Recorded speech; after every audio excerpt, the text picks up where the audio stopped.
Hey there! Welcome to another episode of Raw Green, a show produced by Obi, a sustainability consultancy specialized in life cycle assessment, research, and green techs. Learn more about us on oneobi.com or take a look at our pages on various social medias. Links are ready for you in the description. Ciiiao!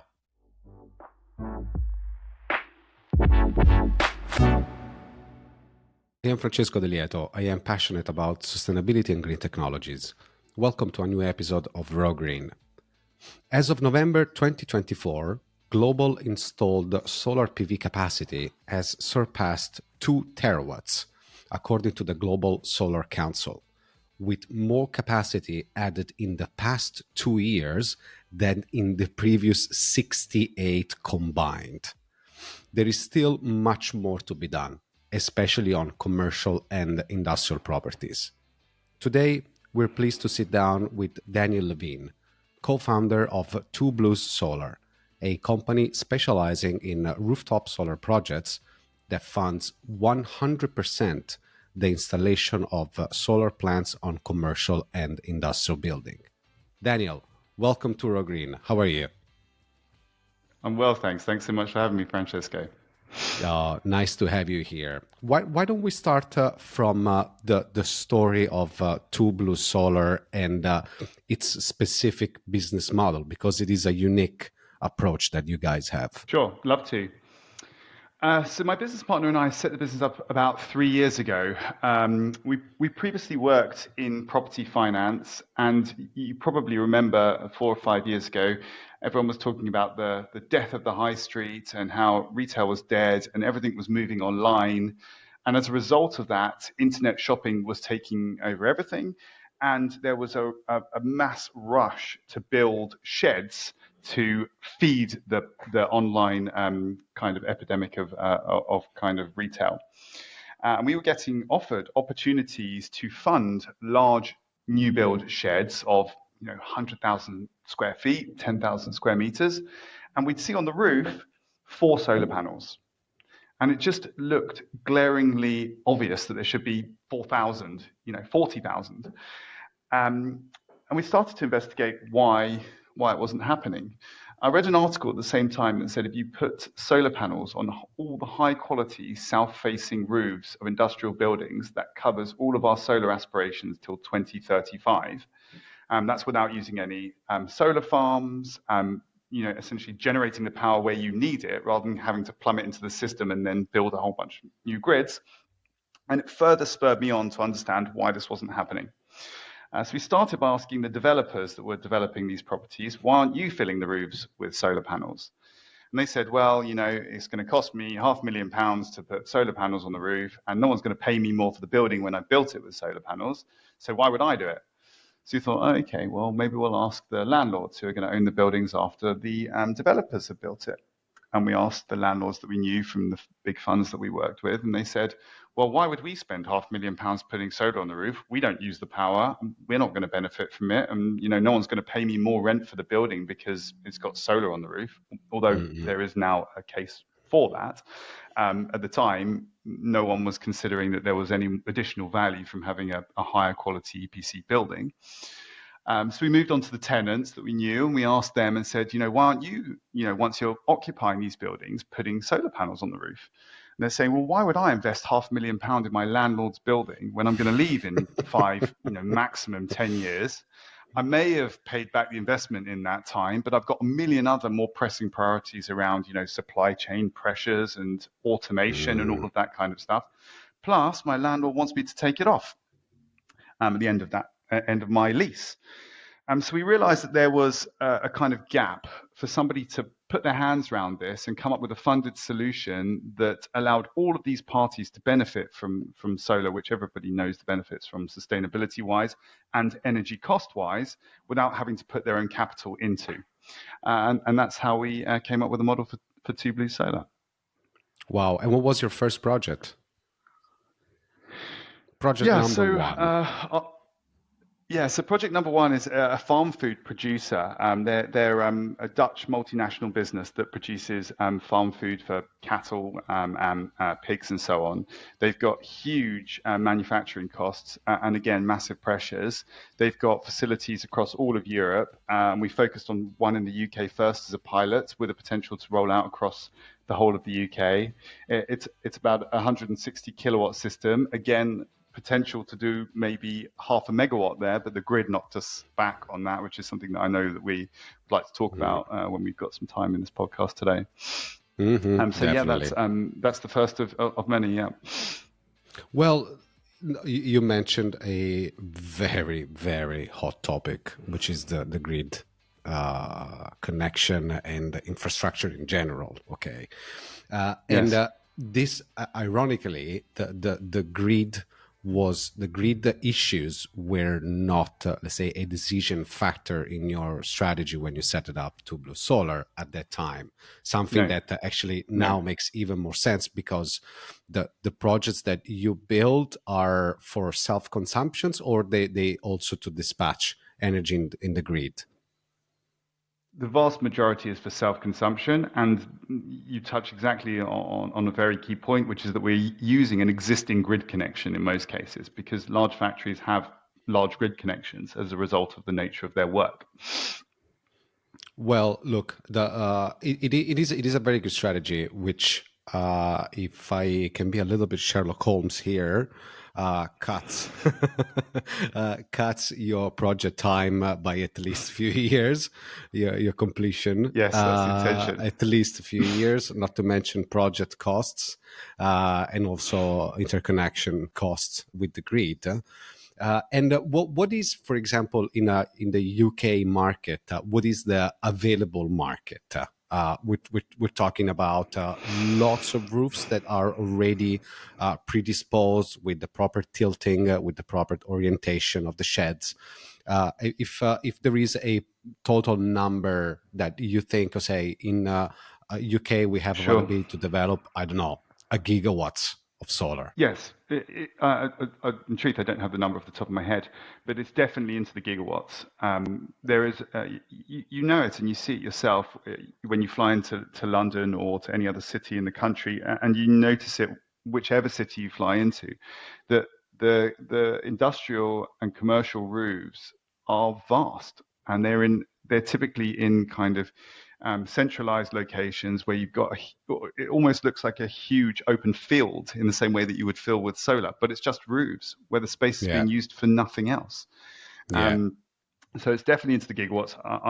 I would imagine tens of gigawatts, and I guess we can probably post a note out to say the exact figure. It may even span to the hundreds, I would guess. Well, the size of the buildings here of logistic, especially facilities, it is incredible. Coming from Hong Kong, Yes. where they are not wide, but they are developed vertically for obvious lack of space Yes. in Hong Kong. Yep. Here you see this that they run for hundreds of meters of width and length Yes. that say, okay, here we can do at least, I don't know, 5 megawatts on this roof because they're just Yes. ginormous. They're Exactly. just immense. Exactly. Just before this call, we are looking at a 5 megawatt roof. So, Mm. that's 5 megawatts on one building, and there are thousands of those buildings around the country. Thousands. And if you can please guide me through the whole process of, let's say, an ideal Sure. project. How would it work? And if you can also quantify in terms of the benefits of your approach first, but also what are the benefits for the final utilizers, both landlord and the companies underneath the roof. Of course. Let's start with a slightly simpler example where it's an owner-occupier. They have a large building in which they are, let's take 100,000 square meters, which would probably take around a megawatt, something like that, on the roof. They are looking that they've got a huge high energy consuming business underneath that's manufacturing whatever, crisps or plastic bottles or whatever they're doing. And they currently have a contract with an energy supplier, EDF, Empower, you choose them, and they're paying in the 20p for their energy currently. They want to put solar on their roof for both energy cost saving reasons and sustainability reasons. But when they look at the pricing that it's going to cost them to do a megawatt, it's somewhere between, say, £600,000 to £800,000 to put it on the roof. And they're thinking, that's £800,000 with a 6-7 year payback period. I can get 2-year payback period by running a new production line instead. Mm-hmm. So what we would do is we would take a lease of the roof space for as long a period as we can, because ultimately we want to amortize the cost of the solar installation over as long as possible. We will take a lease of the roof space. We will go and get all of the permissions required from the DNO and the local planning authority. We'll then procure all of the kit, that's panels, inverters, cabling and mounting systems and everything else. We will fund the installation of all of that on the roof. We'll plumb it into their electrical system. And they'll now have 2 contracts, one contract with EDF or Empower and one contract with us. And we'll essentially sell them that power at a fraction of the price that they would buy from the grid. So they may be paying 22p from the grid, and they may pay us 10, 12p. Wow. And that means for every electron they buy from us, something like that. That's what we're aiming to achieve in most cases. That's half. So, yes, I mean, the situation is obviously, as you well know, with solar and all renewables, is that they're intermittent. So we can't completely replace Empower or EDF, but we can get to as much as about 30% of their power consumption. So if they're saving 50% of their cost on 30% of their energy power, then they're saving 15% of their energy bill each year if they can get us on the roof. To compensate with that intermittency, do you have a request or do you offer, for example, battery storage? Would it make sense financially to also add that both for Tubular Solar and for the electricity users? In truth, we're desperate to find a way to make batteries work. At a very high level, we think that it kind of works on a residential scale. And we think that it really works on a utility scale, and we're struggling to find use cases where it works on a commercial scale. I'll give you an example. We're working with a mainstream distributor who you would know, who deliver parcels all around the country. They have built a brand new facility in East London that's completely automated. All automated conveyor belts, systems that send the parcels all around the factory. You're not allowed on the floor in case the systems are moving around and so on. It's incredibly impressive. Okay. Yeah, exactly. And all electric vehicles outside charging. The only problem is they do all of that at night. They do all their delivering in the day, and they do all of their sorting and charging at night. So they've got a vast roof, but they don't use any energy during the day. They use it all at night. So it seems like the perfect case for a battery to shift the power from the day to the evening. However, when you start to look at the size of the battery that you need, it becomes incredibly expensive. And when you start to try and work out how to build that back into the cost of energy for the client, it ends up that they might have a small saving over and above what they would buy from the grid, but it's not a particularly large one. Plus, when you start to look at the fact you have to replace those batteries after, say, a maximum of 10 years, then it starts to look really expensive. We're trying to find ways to make that work. It is not easy. And I mean, this is an extreme case. Okay. This is the fact that the majority of the consumption comes at nighttime where you don't have renewables production. Yes. But it could also be a case study. If you're able to make that work, then basically the rest will follow through. Okay. There are some companies that, the cost, obviously, it is probably the main bottleneck. But there are companies that are working on developing battery storage, for example, from repurposed EVs battery packs. They extend the life of the battery packs, and they're able to give you a product where maybe occupies more space, so the energy density it is lower per space occupied, but who cares, you have the space onto Yep. these buildings, right? At the same Yes. time at a lower cost than a battery storage done from virgin materials. Okay, so this is Yes. definitely a way, and I love it, to be honest, that because it is a simple Yep. idea. It is such a It's simple and brilliant. yes, and fascinating idea. There are obviously some Yes. technicalities behind, because you have to change the way that the battery packs have been programmed. So in a way, you have to crack the software system of that battery pack and repurpose it for battery storage. So you don't have that, Yes. let's say, shocking that you have while driving, and you have more Yes. baseline energy to provide. But environmentally speaking, and also financially speaking, amazing idea, amazing. So this is definitely one way. I've seen other technologies, obviously, other storage, energy storage technologies, such as thermal batteries, that are also very interesting, especially for those kind of industry that also requires heat, because you can have that double output, both electricity Yes. and heat. They're very, very interesting, but still technologies that they're starting to deploy pilot projects. Some companies, very fascinating. I don't know the exact energy turnaround efficiency, but again, very, very interesting. Uh, Look, the fact is there is so much that can be done onto roofs, sorry, that there are so many industries that they still have that need to install solar to reduce the cost. When we first talked, we were talking about, if we were to ask to any solar owner that installed 10 years ago, how happy would he or she be? And we both says it is a smile from ear to ear, right? About the energy savings generated and everything else.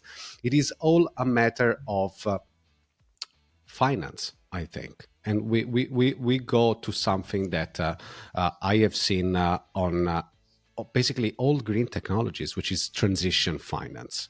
And what Yes. you guys do at Two Blue Solar, it is providing Sure.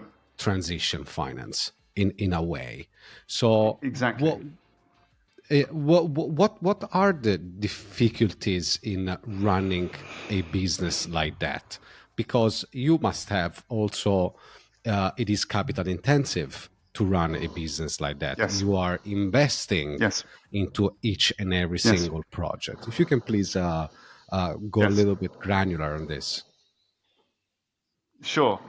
Just to touch on the point that you mentioned about batteries, the comments you make about new technologies are so true, and new methodologies. Additionally, the the same the same kind of graph that we've seen around the cost of solar coming down over time is happening with batteries as well. With the amount of production that is coming out of China, and the investment that is going into battery production, the cost per, I guess, kilowatt hour is coming down significantly. So I envisage in time that the scenario that I talked about earlier will easily be a sensible methodology, and that will definitely make sense to do. And that's the beauty of, and what we're currently doing, is that in maybe 3, 4, 5 years time, when batteries are becoming cheaper to implement, we can always go back and modularly add them again.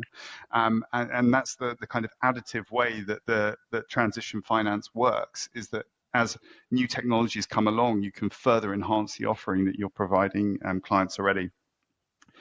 So to go into a bit of granularity around how transition finance works, ultimately what you are what you're doing is you're finding a way to finance somebody getting from a position where they are completely dependent upon the grid to where they have some self-sufficiency. And there are different ways of doing that. The most basic, if you imagine, is taking a loan against solar that you would install yourself. There are some downsides of that, in that, of course, that puts debt on your balance sheet. The thing that we like about what we do, the power purchase agreement market, is that it doesn't put any debt on your balance sheet. In the same way, you don't actually have to put any capital out, although you probably would in the scenario where you took debt against an asset finance. You are getting savings on day one, whereas until you've paid back that loan and you've paid back all that capital, you are still essentially expending money. The transition finance piece is so crucial in where we get to in this process. And what we are finding is that originally it was an area that was completely untouched by banks and by institutions. The reason being that most infrastructure projects or energy related projects were power plants. And as you well know, everything is going from one large power plant, pumping power out to the whole neighborhood, to disaggregated power. And energy companies and infrastructure funds have struggled to work their way out in terms of going from spending hundreds of millions on a project to maybe $1 million on a project. And that's where businesses like ours sit in the middle. So we are funded by a large US infrastructure fund that focuses specifically on these type of disaggregated assets. And what our aspiration to do is to build a big fund of these, so that one day a big infrastructure fund can come along and say, okay, that's of sufficient size that we fit into the rest of that portfolio. And that's what it's all about, is transition finance is, in a way, it's kind of transition squared. It's transitioning the grid to a disaggregated grid, but also transitioning the finance industry from a centralized finance function to a disaggregated finance function. And that's the role we play. And that's why you see also the flourishing of small fintechs, that they're specialized in this kind of financing rather than having, say, the big banks, which, it is a parallel approach. Big banks, they don't, and I see this daily also on other green technologies we work with. They don't get to finance, even if it is a TRL9 technology. It is so difficult for these guys. Amazing text, but it's so difficult for them to access financing, not just for them, but for their clients. So to help their clients to invest into that green technology, to be able to reduce emissions costs and blah, blah, blah. So it is a very important topic, and I see the gap in the market that you mentioned before, for SMEs, but not just for SMEs, because the average size of a project that goes under project financing, we're talking about what? I don't know, 20 million pounds, 50 million pounds, 100 million pounds, something that an SME obviously, bye, ciao, you're not going to look at that. Exactly. So it is a gap. And think about that. We're talking about solar, which is a very well established technology all around the world. Think about it when you start to talk about other technologies like very sci-fi form of thermal battery batteries, storage. Instance, Exactly. So it is something that needs tackling. And my next question, it is, since you already have that structure in place and also the customer portfolio, what's stopping you, for example, to expand to other technologies? For example, large HVAC systems, or heat pumps, or any other form of energy efficiency, which, it is sad to say, but it is still something that is not talked about. There are so many savings that can be generated around any operation, that those are money, quantifiable money. So is there anything that you're already maybe studying for the future? You thought about it? Yes, in short, and we already started to talk around them. Batteries is the most obvious example, but I guess this transition finance space was really pioneered in the LED lighting space. Is That's probably the true. first thing that was done.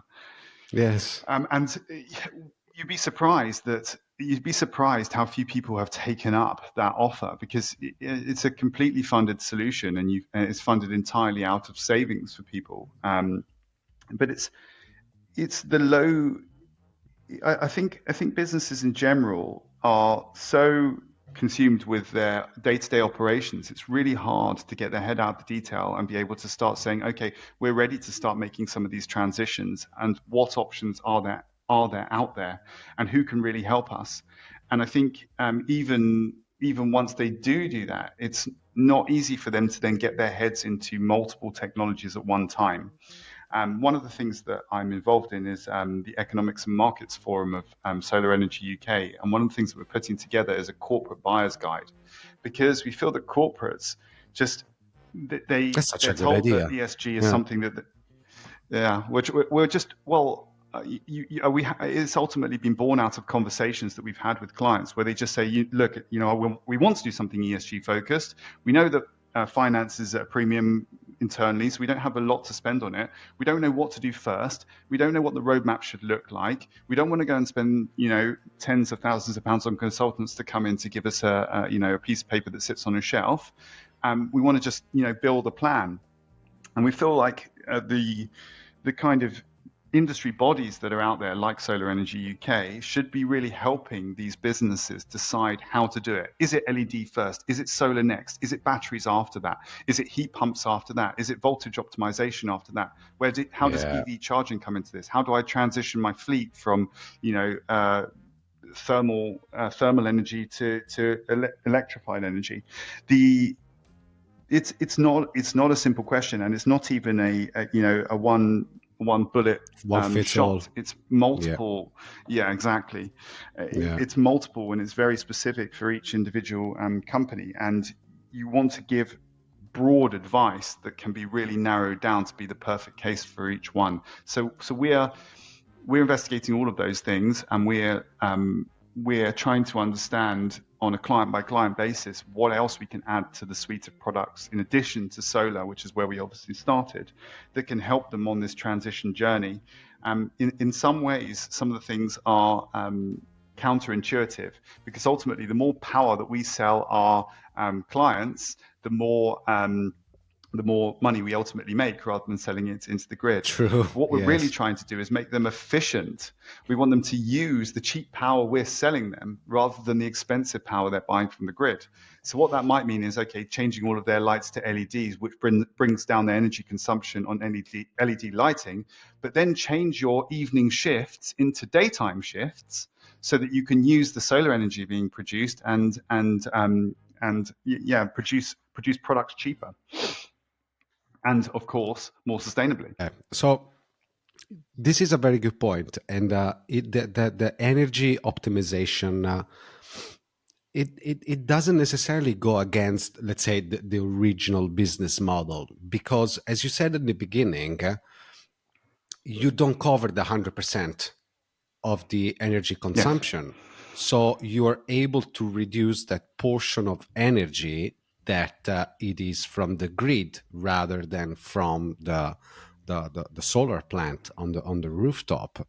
So it is, again, energy efficiency. It is something that needs to be communicated so much more. And funny story about the LED. Yes, you were right. It was the very first example of transition finance, or ESCO, of energy savings companies around, sure, because the difference in production between an incandescent light bulb between and an LED, it was so immense that the savings generated onto that were, I mean, impossible not to notice on lighting. So exactly. amazing.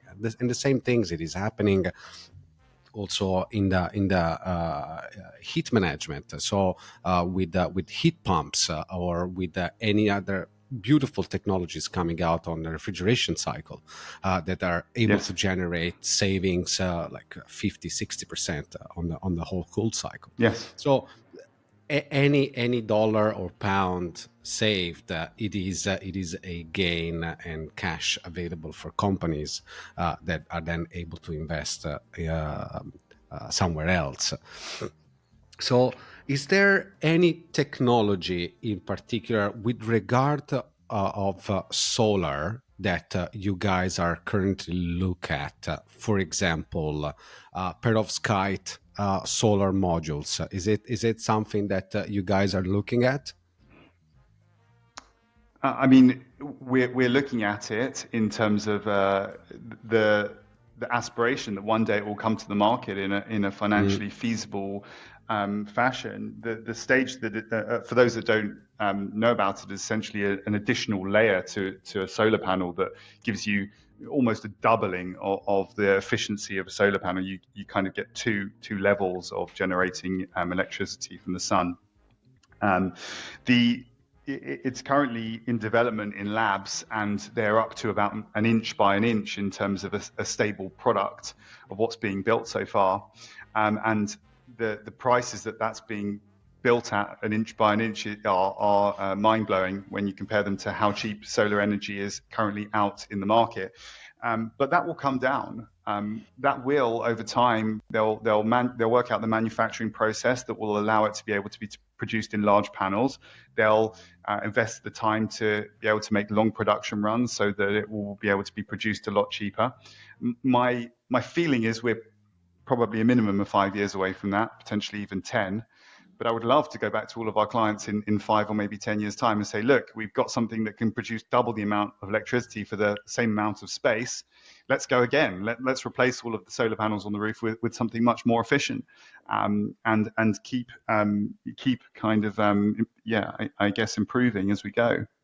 Well, revamping and repowering projects right now, especially in that part of Europe, like Spain, Italy, Germany, they are in full force like crazy since already 3 years, Definitely. 4 years, and for another 5 or 6 years because they still benefit from those very generous feed-in tariffs put in the early 2000s, Yep. late 2000s, early 2010s, and with the improvement that there have been onto the technology, it makes economically sense in most scenarios, in most cases.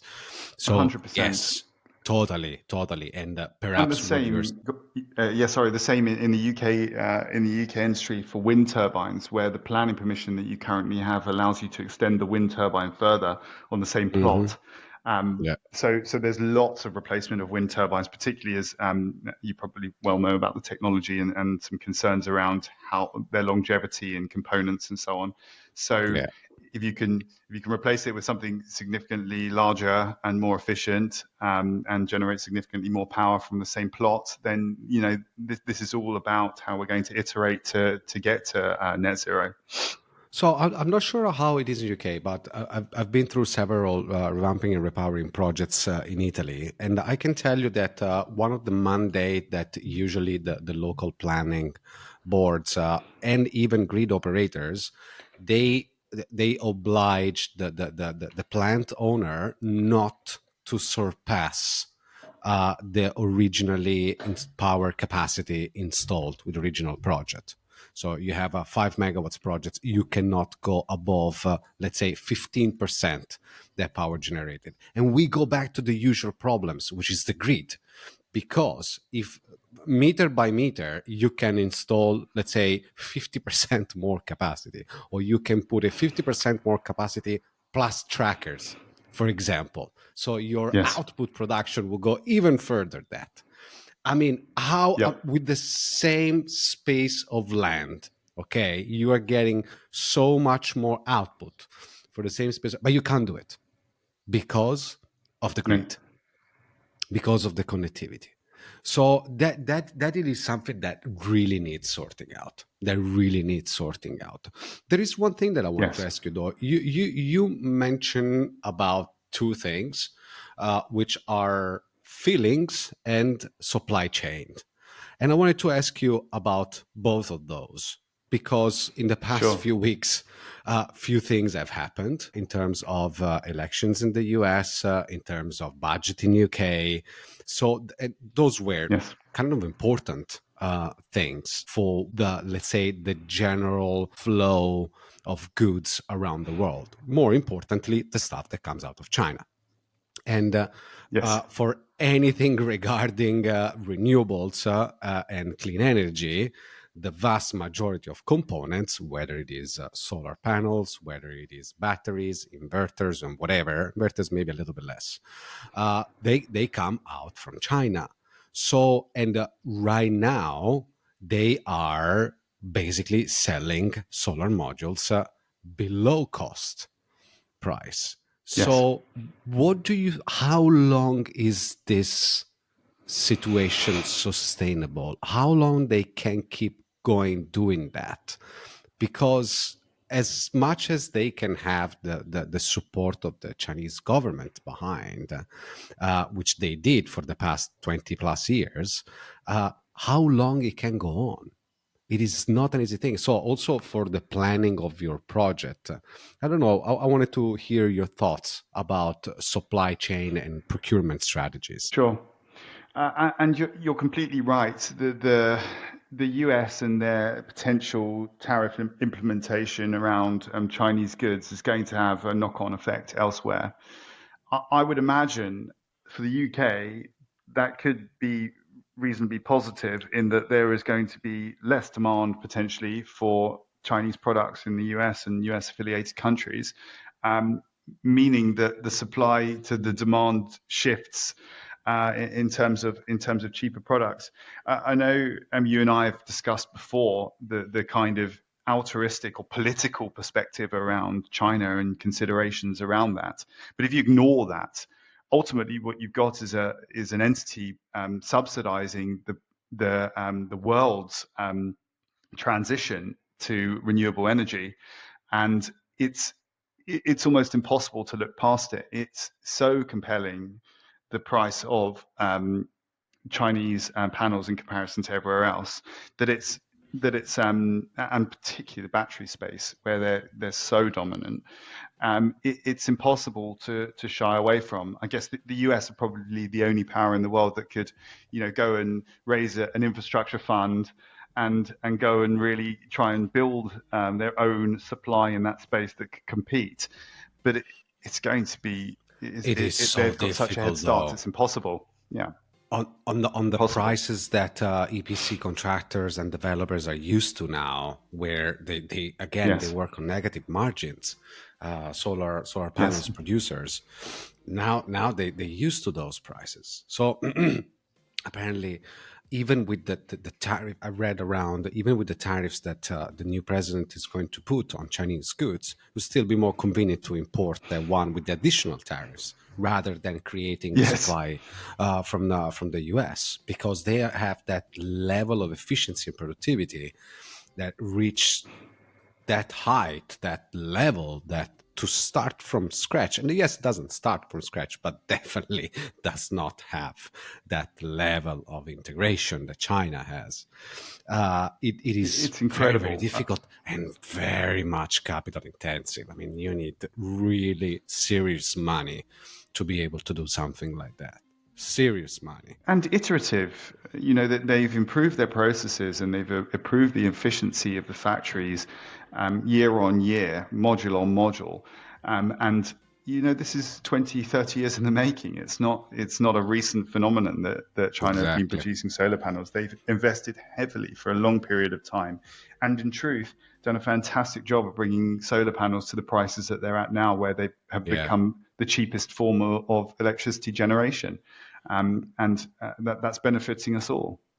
Yeah, that is very true. That is very true. If there wasn't that combined with at the same time the feed-in tariffs. I mean, I remember projects where when there was the feed-in tariffs system, it was for solar panels producers and distributors, it was easy to do, let's say, the numbers in your pockets to see what was the maximum price that you're able to pay that will make your project still with a good return, the maximum price, right? And I remember projects that they reached like 5 million euro per megawatt of panels, something that now you have to Yeah. take away at zero and more Yeah. for the same, right? It is just massive, and not just that, all the rest. True. The only thing that increased it is the, let's say, the manpower, the labor part, but all the rest Yes. basically went down. Maybe the structure,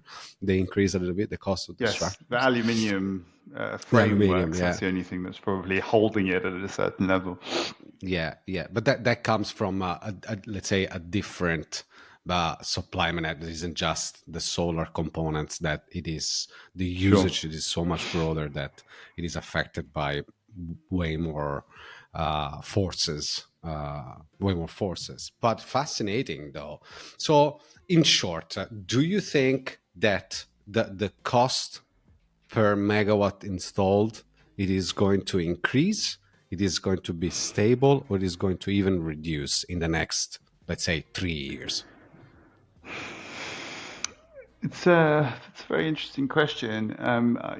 Generally, and coming from a property finance background, the thing that we've seen for the last 10 years is the construction costs going up and up and up through the roof over the last 10 years, particularly raw materials. Solar has completely bucked that trend, and what you've seen is the kind of labor cost of installing solar being offset by the reduction in the actual component Yes, prices, so that's that very it's true. been reasonably levelized. I would imagine we're getting. I don't know how much cheaper solar can get. I know people have said this before, and it's continued to get cheaper. So I might be sticking my neck out here. But my feeling is it's got to level off. It's got to level off, and then slowly start to come in line with general inflation around other construction projects, because it just you can't have it continue to offset forever, because the level of scale that they're at now, you've got huge surpluses of solar, which is why the price is remaining so dampened in terms of panel prices. So that's my prediction. Mm. As those supplies start to dwindle, and the continued rollout of solar across the world continues at the pace that it's continuing at, then prices will slowly start to creep up again. I'm And delivered. I'm talking about. I agree with you, and I add to that that the Chinese government right now, it is putting quite a lot of money on the market to cover up on the, say, the real estate downturn, internal consumption Yes. downturn, and I mean they do have reserves, but I don't know for how long they can continue to help. Let's say the solar industry. They have. I mean, I don't know, the average size of a solar plant in China is like a gigawatt. Now it might be an Yes. exaggeration, but not that much an It's not an exaggeration. exaggeration. They're It- vast. it- yeah, it's just so they also have that internal demand, but I don't think cost savings will come from the solar panels. I've seen some very interesting technology in the installation part, where you are able to use robots to lay the panels onto the structures. That could save Yes. on labor costs and time of installation, but it's still early. Yeah. So that might be a way, but I think it is already so cheap right now. And when you put into account also the cost of electricity, that it's going up anyway, one way or another, Yeah. inevitably also the installation cost of solar will go up. So, food for thoughts, I guess definitely. the modularity of solar installations, particularly ground-mounted solar, where you use Exactly. ground-mounted screws into the ground and then standard frame sizes. It'd be fascinating to see robots kind of screwing the Yeah. screws into the ground and then dropping the frames into place. Probably it's not that far away. Yeah, you have like a space rover with some arms. They're able to, yeah, they're able to install it. Exactly. Let's go nerd about it. You heard it here first. Well, then this was a lovely conversation, and thank you very much for the insights Thank you and so for much. sharing the story of Tubular Solar. Since when I met your colleague Rachel a while ago, I really like the business model. It makes sense. It totally Thank makes you. sense. And more importantly, it helps a group of companies that they do need solar, they do need clean energy, and they do need savings. So really, really good and really, really Thank interesting. you. So thank you. Thank you for being Thank on you so much. Rogreen. Thank you for your time. Oh, pleasure. And I look forward to the next catch up.